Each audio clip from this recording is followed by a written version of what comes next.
ایران کا ایک مجوسی ابو لؤلؤ فیروز جو مغیرہ بن شعبہ رضی اللہ تعالیٰ عنہ کا غلام تھا، ایک دن آ کر فاروق اعظم رضی اللہ تعالیٰ عنہ سے کہنے لگا، امیر المومنین، میں مغیرہ بن شعبہ کا غلام ہوں اور وہ روزانہ مجھ سے 4 درہم وصول کرتے ہیں، آپ ان سے کہیے ذرا کم کر دیں، میں اتنا کچھ نہیں لا سکتا۔ فاروق اعظم رضی اللہ تعالیٰ عنہ نے دیکھا کہ وہ تو صحت مند ہے، طاقتور ہے، فرمانے لگے تو روزانہ 4 درہم سے زیادہ بھی لا کر دے سکتا ہے، 4 درہم کیا ہے؟ ابو لؤلؤ فیروز کہنے لگا یہ تو میری نہیں مانے گا۔ فاروق اعظم رضی اللہ تعالیٰ عنہ نے فرمایا جاؤ، چلے جاؤ، کمی نہیں کی جا سکتی۔ ابو لؤلؤ فیروز مجوسی کو غصہ آیا اور دل ہی دل میں ارادہ کر لیا، میں انہیں ضرور قتل کر دوں گا، انہیں زندہ نہیں چھوڑوں گا۔ فاروق اعظم رضی اللہ تعالیٰ عنہ نماز فجر پڑھانے کے لیے مصلی رسول پہ آئے اور وہ بدبخت مجوسی پہلے سے محراب میں چھپ کر بیٹھا تھا کہ وہ یہاں نماز پڑھانے آئیں گے، میں ان پہ حملہ آور ہو جاؤں گا۔ فاروق اعظم رضی اللہ تعالیٰ عنہ جو ہی مصلی پہ آئے، وہ وہاں سے نکل کر فاروق اعظم رضی اللہ تعالیٰ عنہ کے سامنے آیا اور زہر آلود تلوار سے وار کیا، حملہ کیا۔ فاروق اعظم رضی اللہ تعالیٰ عنہ زخمی ہو گئے، نیچے گر گئے، لیکن گرنے سے پہلے اپنا ہاتھ پیچھے لے جا کر حضرت عبد الرحمن بن عوف رضی اللہ تعالیٰ عنہ کا ہاتھ پکڑا اور فرمایا میں تو دنیا سے جا رہا ہوں، تم آؤ میری جگہ امامت کرواؤ، امت کو نماز پڑھاؤ تاکہ امت کی نماز میں کوئی خلل واقع نہ ہو جائے۔ فاروق اعظم رضی اللہ تعالیٰ عنہ مصلی پر گر گئے۔ اب مجوسی نے بھاگنے کی کوشش کی کہ میں بھاگ جاؤں، لیکن وہاں پر صفیں مجاہدین کی صفیں تھی، مجاوروں کی نہیں، وہ صفیں خدا پرستوں کی تھی، آستانہ پرستوں کی نہیں، وہ صفیں شیطانیوں کی تھی، حلوائیوں کی نہیں۔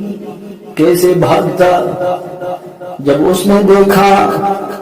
کہ میں تو یہاں سے نہیں بھاگ سکتا، اس نے اپنی زندگی خطرے میں سمجھی تو وہی زہر آلود خنجر اس نے اپنے سینے میں اتار لیا اور مردار موت مر گیا۔ نماز کے بعد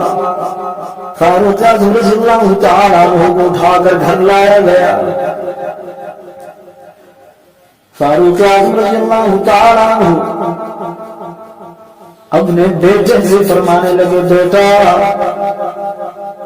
میری آرزو ہے، میری تمنا ہے کہ میں شہید ہو جاؤں۔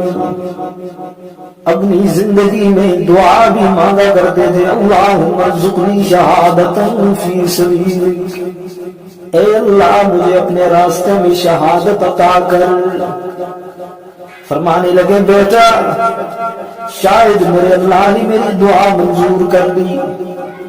اب میں زیادہ دیر دنیا میں نہیں رہوں گا، میری آرزو ہے، میری تمنا ہے کہ مجھے محبوب کے قدموں میں جگہ مل جائے۔ آپ جائیے، امہات المومنین، ام المومنین سیدہ عائشہ رضی اللہ تعالی عنہا کے پاس اور جا کر کہو میرا باپ زخمی ہو گیا ہے اور اب وہ بچ نہیں سکے گا، شاید دنیا سے چلا جائے، اور محبوب کے قدموں میں قیامت تک سونے کے لیے جگہ مانگ رہا ہے، اجازت ہو تو وہاں پر قبر کھود لی جائے۔ حضرت عبداللہ رضی اللہ تعالیٰ عنہ اپنے باپ کی بات سن کر زار و قطار رونے لگے، آنکھیں اشکوں سے بھر گئی، آنسوں سے بھر گئی، روتے ہوئے گھر سے نکلے،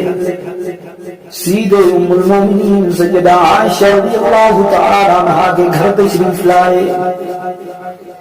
اور آ کر کہا ماں جی میرا باپ محبوب کے مصلی پہ زخمی ہو کے گر گیا اور اس کی یہ آرزو ہے کہ مجھے محبوب کے قدموں میں جگہ مل جائے، اجازت مرحمت فرما دیں۔ سیدہ عائشہ رضی اللہ تعالیٰ عنہا کی آنکھیں برس پڑی، فرمانے لگی وہ جگہ تو میں نے اپنے لیے رکھی ہوئی تھی، لیکن عمر خوش نصیب ہے کہ مجھ سے پہلے جا رہا ہے، جاؤ جا کر خوشخبری سنا دو، آپ وہاں پر ہمیشہ کے لیے ڈیرا ڈال سکتے ہیں۔ حضرت عبداللہ رضی اللہ تعالیٰ عنہ واپس آئے اور آ کر حضرت عمر رضی اللہ تعالیٰ عنہ سے فرمایا باپ حضرت عائشہ رضی اللہ تعالیٰ عنہ نے اجازت مرحمت فرما دی۔ حضرت عمر رضی اللہ تعالیٰ عنہ نے فرمایا بیٹا جب میں مر جاؤں، جب میں دنیا سے چلا جاؤں، جس چارپائی پہ میرا جنازہ ہوگا اس چارپائی کو جاتے وقت سیدہ عائشہ رضی اللہ تعالیٰ عنہا کے دروازے پر لے کر جانا، ایک بار پھر پوچھ لینا کہ باپ کا جنازہ لایا ہوں، اجازت ہو تو وہاں دفنا دوں، اجازت مل جائے تو دفنا دینا، نہ ملے تو میری قبر کے لیے جگہ لے کر دفنا دینا۔ یکم محرم الحرام کو حضرت عمر رضی اللہ تعالیٰ عنہ دنیا سے رخصت ہوئے، بیٹے نے اپنے باپ کا جنازہ چارپائی پر رکھ کر سیدہ عائشہ رضی اللہ تعالیٰ عنہا کے دروازے میں لائے اور کہا باپ کا جنازہ لایا ہوں، اور انہوں نے دوبارہ کہا تھا ایک بار پھر پوچھ لینا، اجازت ہو تو دفنا دینا، نہ ہو تو واپس لے جانا۔ ام المومنین بے ساختہ رو گئی، فرمایا عمر میں تیرے نصیب کا تیرے مقدر کا مقابلہ کیسے کر سکتی ہوں؟ میں نے کتنی مرتبہ اپنے ابا حضور کو اور آپ کو اپنے محبوب کے ساتھ چلتے ہوئے دیکھا، سفر میں بھی، حضر میں بھی، خلوت میں بھی، جلوت میں بھی، اور ایک مرتبہ تو یہ بھی سنا تھا میرا محبوب درمیان میں تھا، دائیں طرف ابو بکر تھے، بائیں طرف عمر تھے، رحمت عالم صلی اللہ علیہ وسلم نے اپنے دائیں ہاتھ سے ابو بکر صدیق رضی اللہ عنہ کا ہاتھ پکڑا اور اپنے بائیں ہاتھ سے حضرت عمر رضی اللہ تعالی عنہ کا ہاتھ پکڑا اور پھر یوں اوپر اٹھا دیا اور پھر فرمایا ہکذا نحشر یوم القیامہ، قیامت کے دن ہم ایسے ہی میدان حشر میں آئیں گے، درمیان میں نبوت ہوگی، دائیں طرف صداقت ہوگی اور بائیں طرف عدالت ہوگی۔ عمر تیرے مقدر کا اور تیرے نصیب کا مقابلہ کوئی نہیں کر سکتا، جاؤ محبوب کے قدموں میں جا کر ہمیشہ کے لیے سو جاؤ۔ حق تعالی نے فرمایا عمر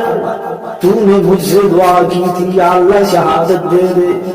جا میں نے تجھے شہادت دے دی، تیری آرزو میں نے پوری کر دی، تیری تمنا پوری ہو گئی، اب دوسرا انعام مجھ سے لے لے، دوسرا انعام دوسرا تحفہ بھی مجھ سے لے لے کہ تجھے قیامت تک سلائیں گے بھی محبوب کے قدموں میں۔